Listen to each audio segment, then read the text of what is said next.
The evening air felt thick as I stepped into the house, weary from a grueling day at work. Any hope for a peaceful night vanished, replaced by an oppressive silence. As I passed the small office, I froze, my heart pounding. There, at my desk, was Ethan. His face was tense, and scattered across the table were my personal documents, bank statements, savings records, even a journal where I'd lovingly mapped out our baby's future. "What are you doing?" I demanded, stepping inside. My voice shook with anger and disbelief. Ethan looked up, his expression chillingly unapologetic. "Just making sure everything's in order," he replied with infuriating calm. "With the baby on the way, we need to be prepared." My hands clenched at my sides. "You went through my things without asking." My voice rose, edged with rage. "You had no right." His calm facade cracked, and he stood up, his eyes narrowing. "Jessica, our finances are shared," he said coldly. "I have a right to know what's going on, especially when you're acting like money grows on trees." Confusion quickly turned to dread. "What are you talking about?" I demanded, my voice rising. "I've been saving every penny for our baby's future. What could possibly justify this invasion of privacy?" Ethan took a step closer, his gaze icy. "I'm $100,000 in debt, Jessica. Gambling debt. I need that $50,000 you've been hiding away. We have to fix this before it destroys us." The room spun around me as his words sank in. The savings I carefully set aside to secure our baby's future were now the target of his reckless choices. "You're not using that money," I managed to say, my voice trembling. "That's for our child." Ethan's face twisted with anger. "You're being selfish," he shouted, his voice echoing through the room. "This is about survival." Before I could react, his hand shot out, striking me hard across the face. The force of the blow sent me stumbling back, my cheek stinging with sharp, fiery pain. Shock and fear gripped me as he grabbed my shoulders, shoving me against the wall. Pain shot down my spine, and my heart raced. "You think you can defy me?" he hissed, his grip tightening.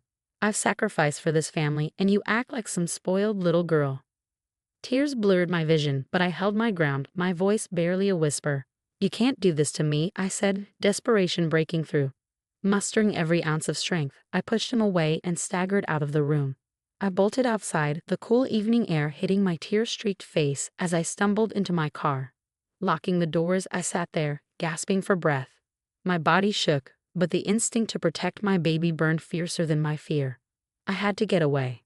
The next morning, I met my best friend Olivia at our usual coffee shop, the bruise on my cheek glaringly fresh.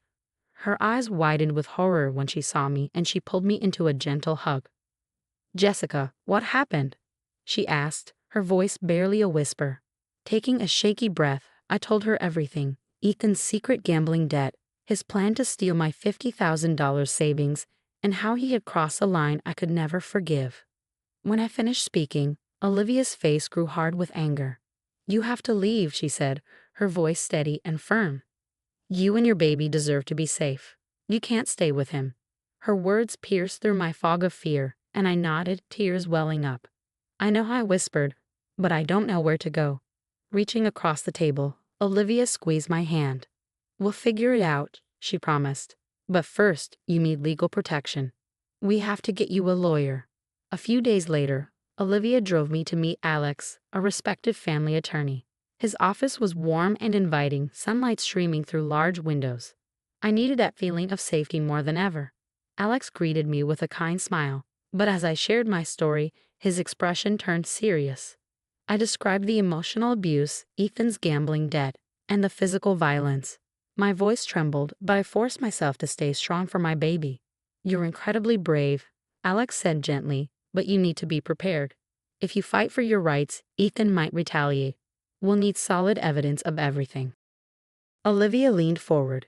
"Jessica's been saving texts, photos, and journal entries for months. We can get whatever you need." Alex nodded, his expression resolute. "Good. We'll start by securing a protective order and making sure Ethan can't touch that $50,000. We'll also need proof of his gambling debts and financial recklessness." Hope sparked in my chest. With Olivia and Alex by my side, I felt a flicker of strength. The days blurred into nights as Olivia and I worked late, gathering every piece of evidence we could find. We documented text messages where Ethan belittled and manipulated me, photographed the bruise on my cheek, and found records of his gambling debts. Each piece felt like a weapon in my fight to protect my baby. One evening, I sat at my parents' house, my hands trembling as I finally shared everything with them. They'd suspected something was wrong but hadn't known the full extent. My father's jaw clenched in anger, but he took my hand gently. "You're stronger than you think, Jessica," he said, his voice steady. "We're here for you." Their support filled me with renewed courage. I wasn't just fighting for myself, I was fighting for my baby's future. The day of the court hearing arrived, and the courthouse felt cold and intimidating. I walked in with Olivia and Alex at my side. Ethan was already there, sitting with his lawyer, his expression hard. His mother sat beside him, her glare full of disdain. The judge called us forward, and Alex presented our case with calm precision, detailing Ethan's emotional abuse, his hidden gambling debt of $100,000, and the physical violence I had endured. He emphasized that my $50,000 was for our baby's future, not to cover Ethan's reckless decisions. When it was my turn, I took the stand. My hands trembled, but I kept my voice strong. "I married Ethan because I loved him," I began, "but his choices put us all in danger. He hid his gambling addiction, and when I tried to protect my baby, he hurt me. I can't let my child grow up in a home filled with fear." Ethan's lawyer tried to paint me as overly emotional, claiming Ethan's actions were due to stress. But the judge listened closely, her eyes narrowing at their arguments. She asked pointed questions about Ethan's debts and behavior, making it clear she wasn't buying his excuses. During a recess, Alex leaned over to me. "You're doing great, Jessica," he whispered. "Stay strong. The judge is paying attention to the facts." From across the room, Ethan glared at me, but I held my head high. I wasn't afraid anymore. I was fighting for my baby and our future. When the judge finally delivered her verdict, she looked directly at Ethan. "Your actions are inexcusable. You are hereby sentenced to 5 years in prison for assault and financial misconduct, and you must pay a $5,000 fine to Jessica for damages." Relief washed over me as the nightmare ended and justice prevailed. The weeks that followed were filled with emotions and adjustments. With Ethan imprisoned and legally barred from contacting me, a sense of safety gradually returned to my life. My parents opened their home to me, offering unwavering support as I prepared for my baby's arrival. Olivia stayed by my side, her presence a constant source of strength. Together, we transformed one of the spare rooms in my parents' house into a beautiful nursery. We painted the walls a soothing pastel blue, decorating with cheerful animal prints. Each small step, hanging curtains, arranging baby clothes, setting up the crib, felt like reclaiming a part of myself I'd lost. Yet despite this newfound peace, there were still nights when fear crept in. Nightmares sometimes pulled me back to memories of Ethan's rage, and I would wake up gasping, clutching my belly as if to shield my unborn child from the darkness of the past. As the autumn leaves drifted gently outside, I sat on the back porch with my father, a cool breeze carrying the scent of change. For the first time in a long while, I felt hopeful. My father, a man of few words, turned to me, his voice filled with quiet pride. "You've been through hell, Jessica, but you're stronger because of it. Your mother and I are so proud of you." Tears filled my eyes, tears of gratitude. "Thank you, Dad," I whispered. "I don't think I could have made it through without you and Mom." He placed a gentle hand on mine. "We're here for you always." A few weeks later, Olivia surprised me with a small, intimate baby shower. Only my closest friends and family were there, filling the living room with laughter, love, and pastel-colored decorations. We played silly games, shared memories, and for the first time in what felt like forever, I let myself feel truly happy. That evening, after everyone had left, Olivia and I sat on the couch surrounded by gifts, baby clothes folded neatly in a pile. "You've come so far, Jess," Olivia said, her voice soft. "I'm so proud of you." Looking at the gifts and the colorful wrapping paper, I felt a wave of gratitude.